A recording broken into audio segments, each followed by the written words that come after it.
Hey guys, it is Julie here with JT Wealth. In today's video, we are discussing NIO and their upcoming NIO Day, so let's get into it.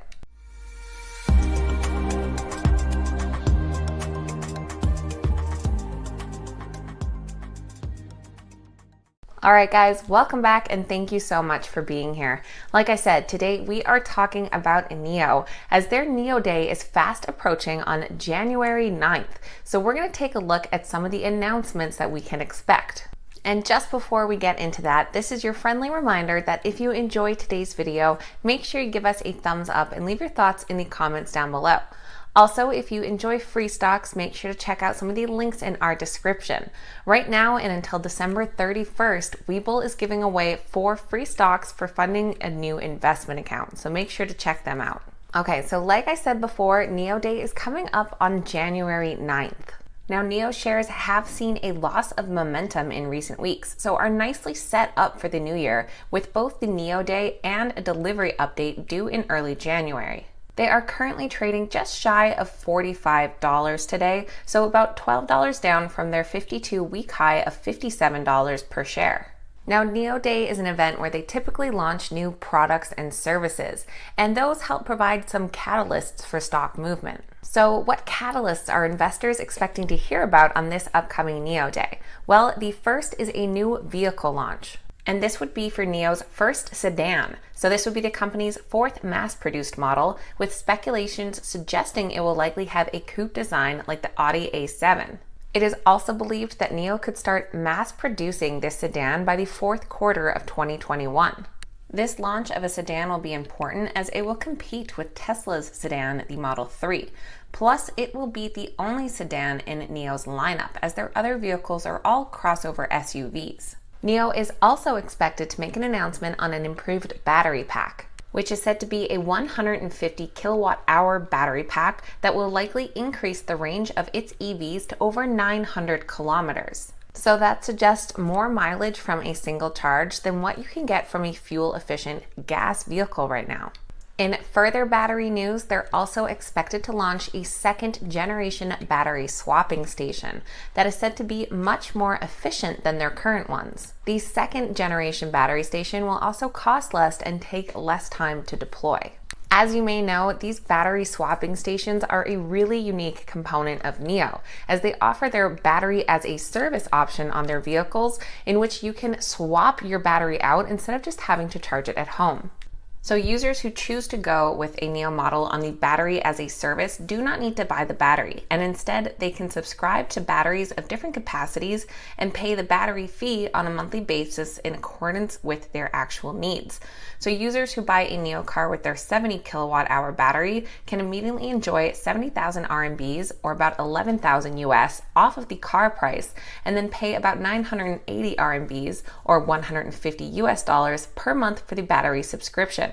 For the purchase of a NIO car with the 100 kilowatt hour battery, it was about 128,000 RMB or nearly 20,000 US off the car price, and a monthly battery subscription of about 1,480 RMB per month or about 225 US dollars. So with the new 150 kilowatt hour batteries, we can expect to see a similar price reduction on the car and a monthly subscription. Now, NIO's battery swapping stations allow fully automatic battery swaps in 3 minutes, faster than refueling, and their automatic battery and electric system checks during each swap ensure that the car and battery are at their best.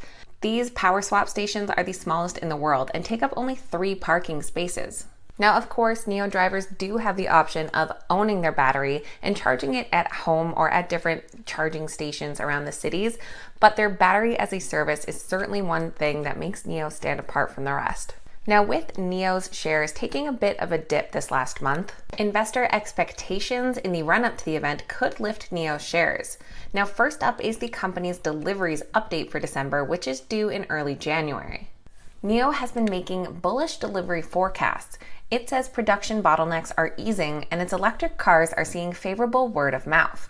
For all of Q4, NIO sees deliveries of 16,500 to 17,000 vehicles, up almost 107% from a year ago, but down from Q3's growth of 154% and Q2's 191% surge. In an interview cited by Barron's, CEO William Li said NIO should reach annual production capacity of 150,000 units by the end of 2021. Longer term, NIO aims to double output to 300,000 per year. For context, NIO delivered 20,565 electric vehicles in 2019. Deutsche Bank analyst Edison Yu said that we believe the company can achieve this using existing industry capacity instead of building a greenfield plant given rampant overcapacity in China, which should reduce its capex burden. And for the EV market in general in China, things are looking positive. Globally, Wedbush sees a major inflection of EV demand, with electric vehicles ramping from about 3% of total auto sales today to 10% by 2025. For China, it sees a tidal wave of momentum heading into 2021. And China, the world's biggest market for electric cars, wants EVs to be 25% of all new car sales by 2025. Wall Street expects NIO's newly launched EC6 electric crossover as well as its battery initiatives to drive future momentum.